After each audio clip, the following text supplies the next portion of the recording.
राउर क्रिया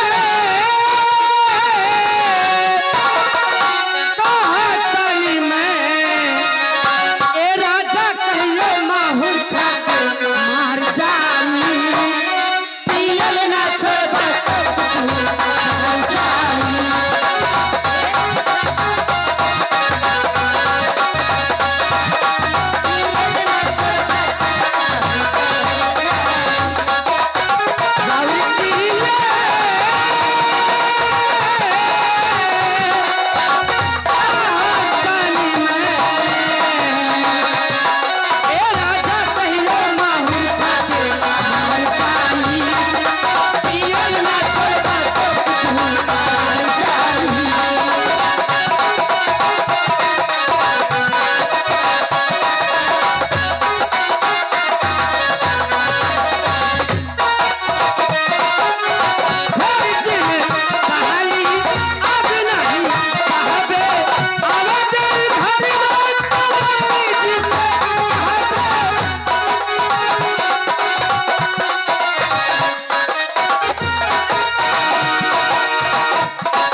शेषराज गौतम शेषराज गौतम वही हमारे नाम वाले छेदी पुरवा के इनकी तरफ से 50 रुपया बच्चे के नौशहर में आया है। पार्टी लाख लाख फूलों रख सकी हो, लाख लाख धन्यवाद देती है। पूजा कहीं तू एक थोड़े अपने मुंह से बढ़िया सोहर सुनाई दो, मुंह से गा दो।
मैं एक बात बता दूं तब अपना छोई